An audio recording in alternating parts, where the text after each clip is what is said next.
ദൈവത്തിന്റെ പരിശുദ്ധമായ നാമം വാഴ്ത്തപ്പെടുമാറാകട്ടെ. ഞാനോ ലോകാവസാനത്തോളം എല്ലാ നാളും നിങ്ങളോട് കൂടെ ഉണ്ടെന്ന് വാഗ്ദത്തം ചെയ്ത നസ്രയനായ യേശുവിന്റെ നാമത്തിലുള്ള പ്രഭാത വന്ദനത്തെ ഇന്ന് പകലിലും എൻ്റെ പ്രിയ അഭിഷിക്തന്മാരോടും സഹോദരങ്ങളോടും കൂടപ്പിറപ്പുകളോടും അറിയിക്കുന്നു. നിങ്ങളെല്ലാവരും ആയിരിക്കുന്ന ഇടങ്ങളിലൊക്കെ ദൈവകൃപയോടും ദൈവിക സമാധാനത്തോടും കൂടെ ആയിരിക്കുന്നു എന്ന് ഞാൻ ദൈവത്തിൽ വിശ്വസിക്കുന്നു. ഞാനും സന്തോഷത്തോടു കൂടി ഈ വടക്കേന്ത്യയുടെ ഗ്രാമത്തിലായിരിക്കുന്നു. നിങ്ങൾ ഓരോരുത്തരുടെയും പ്രാർത്ഥനകൾ ആവശ്യപ്പെടുകയാണ്. കഴിഞ്ഞ ദിവസങ്ങളിലും കഴിഞ്ഞ മാസങ്ങളിലും നിങ്ങൾ പ്രാർത്ഥിച്ച പ്രാർത്ഥനകളാണ് എന്നെ വീണ്ടും ഇവിടെ നിർത്തുവാൻ സഹായിക്കുന്നത്. ഓരോ ദിവസവും ഓരോ ഗ്രാമങ്ങൾ സന്ദർശിച്ച് പ്രാർത്ഥിക്കുവാൻ സ്വർഗത്തിൽ ദൈവത്തിൽ ആശ്രയിച്ച് മുന്നേറുന്നു. ദൈവം നിങ്ങളെയും നിങ്ങളുടെ കുടുംബത്തെയും ശുശ്രൂഷകളെയും സമസ്ത മേഖലയും അനുഗ്രഹിക്കുമാറാകട്ടെ. ഓരോ ദിവസവും നാം കേൾക്കുന്ന സന്ദേശം നമ്മുടെ ജീവിതത്തിൽ ഏറ്റവും വലിയ അനുഗ്രഹത്തിന് കാരണമായി തീരട്ടെ എന്ന് ആത്മാർത്ഥമായി പ്രാർത്ഥിക്കുന്നു. ഓരോ ദിവസത്തെ മെസ്സേജും നമ്മുടെ ജീവിതത്തിൽ വലിയ വലിയ മാറ്റങ്ങൾക്ക് കാരണമായി തീരണമെന്ന് ഞാൻ ആഗ്രഹിക്കുന്നു. ദൈവവചനം കേൾക്കുന്നത്, പഠിക്കുന്നത്, ധ്യാനിക്കുന്നത്, അത് ഗ്രഹിക്കുന്നതൊക്കെ ഏറ്റവും നല്ലതാണ്. ഓരോ ദിവസവും മിനിമം 10 അധ്യായമെങ്കിലും നമ്മൾ വായിക്കണം. 1 മണിക്കൂറെങ്കിലും മിനിമം ഇരുന്ന് പ്രാർത്ഥിക്കണം. ദൈവത്തിന്റെ മുമ്പിൽ നമ്മൾ എത്രത്തോളം വിശ്വസ്തത കാണിക്കുന്നു അതിനനുസരിച്ചായിരിക്കും നമ്മുടെ ജീവിതത്തിൽ അനുഗ്രഹങ്ങൾ വരുന്നത്. ഒരു ക്രിസ്ത്യാനിയായിട്ട്, നാമധേയ ക്രിസ്ത്യാനിയായിട്ട് ജീവിച്ചിരുന്നിട്ട് കാര്യമില്ല. ഒരു ക്രിസ്തു പൈതലാണെങ്കിൽ ആ ക്രിസ്തുവിന്റെ അനുയായിയായി നമ്മൾ തീരണമെങ്കിൽ ദൈവം പറഞ്ഞിരിക്കുന്ന കൽപ്പനകൾ, പ്രമാണങ്ങൾ, ദൈവത്തിന്റെ വചനങ്ങൾ പാലിക്കുവാൻ നാം തയ്യാറായി തീരണം. അതിനായിട്ട് ദൈവം ഇന്ന് പകലിലും ഒരുക്കട്ടെ. അതിലൂടെ ലഭിക്കുന്ന അനുഗ്രഹങ്ങൾ നിങ്ങളുടെ ജീവിതത്തിൽ ഉണ്ടാകട്ടെ. ആത്മാർത്ഥമായി പ്രാർത്ഥിച്ചുകൊണ്ട് എല്ലാ ദിവസവും ധ്യാനിക്കുന്ന പോലെ ഒരു തിരുവചനത്തിലേക്ക് നമുക്ക് നേരിട്ട് പ്രവേശിക്കാം. ഈ ദിവസങ്ങൾ തുടർമാനമായി അനുഗ്രഹത്തെക്കുറിച്ചാണ് നാം കേട്ടുകൊണ്ടിരിക്കുന്നത്. ഓരോ മെസ്സേജും വലിയ മാറ്റങ്ങൾ ഓരോരുത്തർക്കും ലഭിക്കുന്നു എന്ന് അറിയുന്നതിൽ ഞാൻ വളരെ സന്തോഷിക്കുന്നു. എൻ്റെ പ്രിയ സഹോദരങ്ങൾ ഓരോരുത്തരും അനുഗ്രഹിക്കപ്പെടണമെന്ന് ഞാൻ ആഗ്രഹിക്കുന്നു. കാരണം ഏതിനേക്കാൾ ദൈവത്താൽ, അവന്റെ വചനത്താൽ അനുഗ്രഹിക്കപ്പെടുന്ന ഒരു ക്രിസ്തീയ ജീവിതം നമ്മളിൽ ഉണ്ടായാൽ നാം പോലും അറിയാത്ത ചില മേഖലകൾ ദൈവം നമ്മളെ മാനിക്കുക തന്നെ ചെയ്യും എന്ന് ആത്മാർത്ഥമായി പറഞ്ഞുകൊണ്ട് നേരിട്ട് വചനത്തിലേക്ക് പ്രവേശിക്കാം.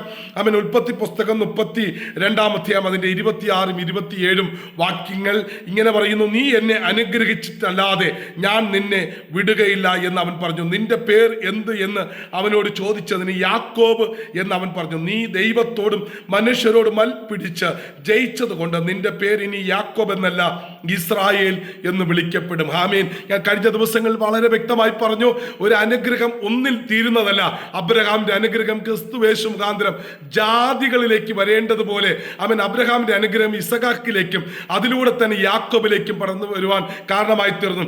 യാക്കോബ് തന്റെ അപ്പനിൽ നിന്നും വേട്ടയിറച്ചി കൊടുത്ത് അനുഗ്രഹം പിടിച്ചു വാങ്ങിയെങ്കിലും ദൈവം അവനെ അനുഗ്രഹിക്കുവാൻ തയ്യാറായി. അതുകൊണ്ടാണ് അബ്രഹാമിന്റെയും ഇസഹാക്കിന്റെയും യാക്കോബിന്റെയും ദൈവമെന്ന് അറിയുവാൻ ദൈവം ഇഷ്ടപ്പെട്ടത്. യാക്കോബിന്റെ സമർപ്പണ ബോധത്തോടു കൂടിയ ക്രിസ്തീയ ജീവിതം അവൻ എന്ത് ചെയ്തു? ദൈവത്തിന്റെ മുമ്പിൽ എത്തിക്കുവാൻ കാരണമായി തീർന്നു. സകലതും അപ്പനിൽ നിന്നുള്ള അനുഗ്രഹം പിടിച്ചു വാങ്ങി ലാബാന്റെ വീട്ടിലേക്ക് പോയി തിരിച്ചു വരുന്ന ആ യാക്കോബിനെ യാബോക്കിന്റെ കടപ്പുറത്ത് വെച്ച് മൽപ്പിടുത്തത്തിലൂടെ ദൈവത്തിന്റെ മുമ്പിൽ അല്ലെങ്കിൽ ദൂതന്മാരുടെ മുമ്പിൽ ഒരു മൽപ്പിടുത്തം നടത്തിയിട്ട് യാക്കോബ് പറയാ, നീ എന്നെ അനുഗ്രഹിച്ചിട്ടല്ലാതെ ഞാൻ നിന്നെ വിടുകയില്ല.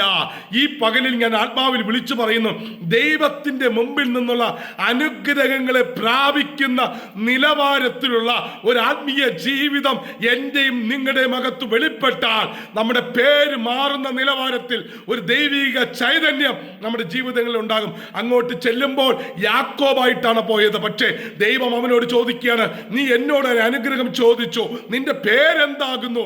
എൻ്റെ പേര് യാക്കോബ് എന്നാണ്. പക്ഷെ ഇന്ന് മുതൽ നീ എന്നോടും മൽപ്പിടിച്ച് നേടിയ അനുഗ്രഹത്തിന് നിന്റെ പേര് ഞാൻ മാറ്റുവാൻ പോകുന്നത്. നീ ഇന്ന് മുതൽ ഇസ്രായേൽ എന്ന് വിളിക്കപ്പെടും.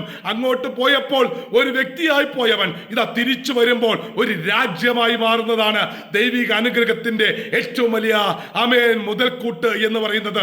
ഇവിടെ ഇതാ യാബോക്കിന്റെ കടപ്പുറത്ത് വെച്ച് യാക്കോബ് മൽപ്പിടുത്തത്തിലൂടെ അവന്റെ പേര് മാറുകയല്ല, അവനൊരു രാജ്യമായി അവനിതാ തിരിച്ചു വരികയാണ്.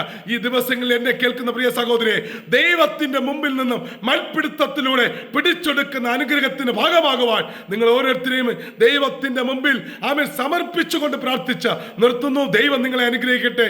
May God bless you. Jesus loves you. God be with you.